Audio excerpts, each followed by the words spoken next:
삼국지연의에서 제갈량이 적벽대전을 성사시키려 오나라로 향했을 때 오나라 대신들과 랩 배틀을 뜬 적이 있습니다.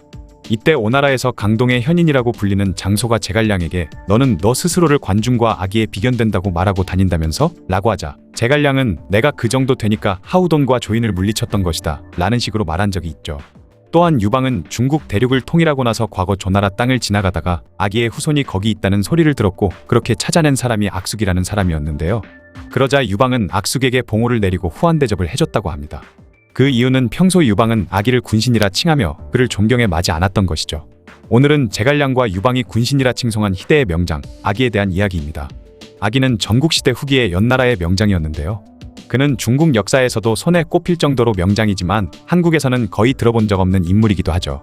아기의 선조는 위나라의 명장 악양인데요. 잠깐 악양에 대한 이야기를 해보자면 악양은 위나라의 장군이 되어 중산국을 공격하게 되었죠. 그때 악양의 아들이 중산국에 있었는데 악양이 공격해 온다는 소식을 들은 중산국 왕은 그를 죽인 뒤 시신을 삶아 국을 만들어 그걸 악양에게 보냈습니다. 그러자 악양은 아들을 삶은 국물을 모두 마셔버린 뒤 반드시 복수한다는 결의를 다졌고 마침내 기원전 408년에 중산국을 정복했으며 위나라 문우는 악양을 중산국의 수도였던 영수에 살게 했죠. 이후 악양의 후손들은 대대로 영수에 살았는데 악양 역시 영수에 살았던 것으로 추측된다고 합니다. 하지만 이후 조나라 무령왕이 이 영수를 점령했고 그렇게 아기도 훗날 무령왕의 신하가 되었죠. 한편 옆나라 연나라에서 골 때리는 일이 발생했는데 연나라의 왕이던 쾌가 성군처럼 보이기 위해 과거 성군이던 요순 임금을 본받는다면서 재상이던 자지에게 선양을 해버린 것입니다. 그런데 거절할 거라 생각했던 자지가 이를 승낙해버렸고 그렇게 자지가 연나라 왕이 돼버린 것이죠. 그러자 화가 난 태자평이 왕자리를 다시 빼앗기 위해 군사를 일으켰는데 결국 자지에게 패배해버렸습니다. 한편 연나라가 혼란스러운 상태라는 걸 눈치챈 제나라는 10만의 병력을 동원해 연나라를 공격했고 이미 연나라 백성들은 자지에 대해 민심이 완전 달아났던 상태라 아예 성문을 활짝 열어 제나라 군을 맞이했으며 결국 연나라는 개박살 나버렸고 자지도 죽어버리는 일이 벌어졌죠. 당시 조나라 왕이던 무령왕은 제나라가 연나라를 공격했다는 소식을 듣고 연나라를 구원하고자 제나라를 공격하려 했지만 이때 아기는 별다른 이유 없이 제나라를 공격하면 불필요한 원한만 사게 된다며 제나라 연나라와 우호관계를 유지할 것을 권했고 무령왕 역시 아기의 말을 따랐습니다. 이후 제나라군은 조나라의 중재 요청에 다시 제나라로 돌아가게 되었으며 연나라의 신하들과 백성들은 한나라로 도망갔던 연왕쾌의 아들 직을 데리고 와 연나라의 왕으로 세웠으니 그가 바로 연나라 소왕이죠.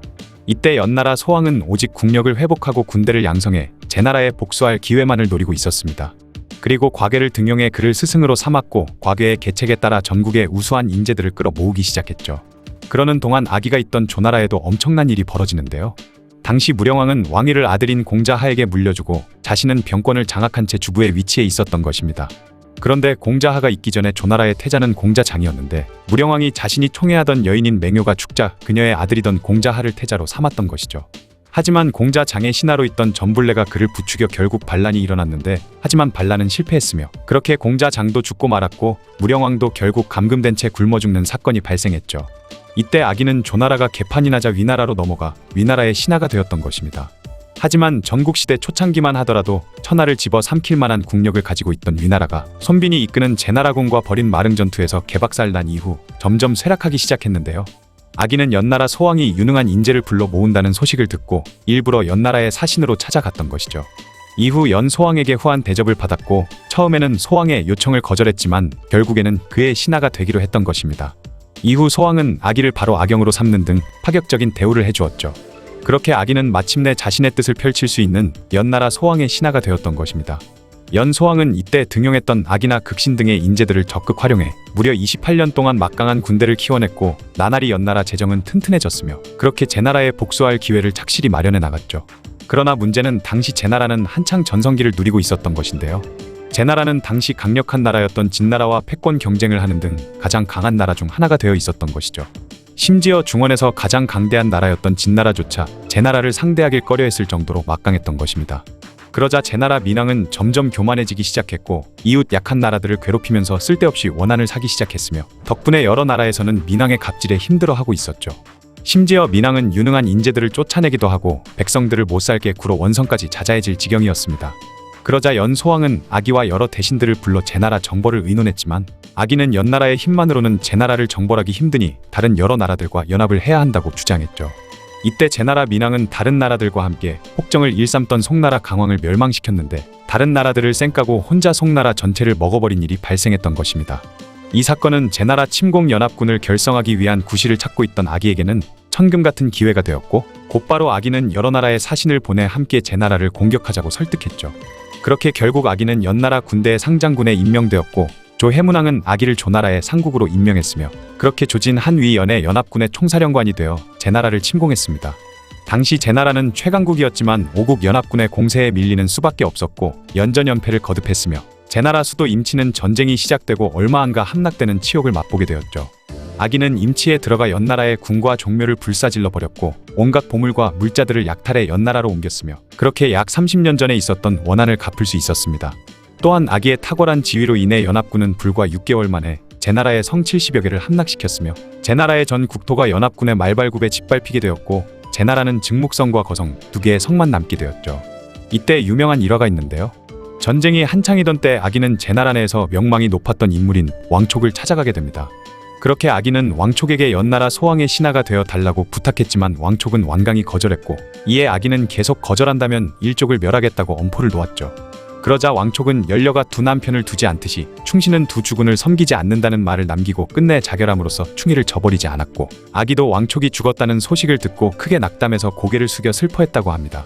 그러자 죽임을 당할까 두려워서 도망을 갔던 제나라 신하들은 왕촉의 일을 듣고 나서 잘못을 뉘우치고 제나라로 돌아와 연합군과 용감히 싸웠다고 하죠. 어쨌든 제나라 민왕은 몰릴 대로 몰려 거성에 짱 박혀 있었는데, 초나라가 보낸 구원군을 이끌던 장군 요치에게도 건방지게 굴자 결국 살해당하고 많은 비참한 최후를 맞게 되었습니다. 그리고 연소왕은 복수에 성공한 것에 크게 기뻐하며 아기를 창국군에 봉했고, 아기는 마지막으로 남은 증묵성과 거성에 총공격을 펼쳤죠. 하지만 제나라에선 갑자기 등장한 전단이라는 인물이 아기의 공격을 악착같이 막아냈으며, 결국 아기는 두 성을 포위한 채 장기전을 펼치게 되었습니다. 이때 아기와 사이가 좋지 않았던 연나라의 세자가 아기를 모함하고자 소왕에게 찾아가 아기가 제나라 왕이 되려는 생각을 품고 있는 듯 하다며 모함하자, 소왕은 안 그래도 아기가 제나라를 정복하면 제나라를 주려고 했다면서 세자의 엉덩이를 두들겨 팼다고 하죠. 그만큼 소왕은 아기를 무한신뢰하고 있었던 것입니다. 그런 소왕의 신뢰에 힘입어 아기는 당시 최강국이던 제나라를 꺾음으로써 연나라 역사상 최전성기를 안겨다 주었죠. 그런데 아기에게도 좋지 않은 일이 벌어졌는데, 그를 무한신뢰하고 총애하던 연소왕이 세상을 떠나고 말았던 것입니다. 그리고 그를 미워하던 세자가 왕위에 오르니 그가 바로 연나라 해왕이죠. 당시 증묵성을 지키고 있던 전단은 연해왕이 아기를 미워하고 있다는 걸 알아내고, 아기가 일부러 제나라에 남은 두 성을 공격하지 않는 것은 반역을 꾀하고 있기 때문이다 라는 소문을 퍼뜨렸고, 연해왕은 기다렸다는 듯이 아기를 해고시킨 뒤 조정으로 불러들였으며, 기겁이라는 장군에게 대장을 맡겨 아기를 대신하게 했습니다. 이에 전단은 곧바로 아기가 없어진 연나라군을 공격해 들어가 단 한 방으로 연나라 군을 패퇴시켰고, 순식간에 잃었던 땅을 되찾게 되었죠. 연해왕은 그제서야 자신의 실책을 깨닫고 후회했지만 이미 때는 늦었었습니다. 한편 아기는 해왕에게 갔다가는 죽임당할 것이 틀림없다고 생각해 처자식도 연나라에 둔 채 조나라로 향하게 되었는데요. 조나라에서도 이미 아기의 명성은 자자해 망제군으로 봉해졌고, 연나라에서 못지않은 대우를 받으며 지냈죠. 연해왕은 제나라의 참패를 당한 후 아기를 해고시킨 것에 크게 후회를 했으며, 아기가 보복을 위해 군대를 이끌고 쳐들어오지 않을까 두려워하고 있었습니다. 그리고 아기에게 사람을 보내 자신의 잘못을 사죄하면서 나라를 버리고 도망간 잘못을 꾸짖으며 다시 돌아와 달라는 편지를 보냈죠. 이에 아기가 연해왕에게 보낸 답장인 보연왕서가 굉장히 유명한데요. 그중 한 대목을 알려드리면, 군자는 친구와 교제를 끊더라도 그 친구의 단점을 말하지 않고, 충신은 그 나라를 떠나더라도 자신의 명성을 지키기 위해서 군주에게 허물을 돌리지 않는다입니다. 이 말은 연소왕에게 받은 은혜가 있으니 항상 연나라를 생각하고 있다. 조나라 신하가 되었지만 연나라에 위해를 끼칠 행동은 하지 않겠으니 걱정 마라 라는 뜻이었던 것이죠. 그리고 이후 연해왕은 남겨진 아기의 가족들을 후하게 대접해줬는데, 아기의 아들인 악간을 창국군으로 삼았고, 아기는 다시 연나라와 조나라를 오가게 되었다고 합니다.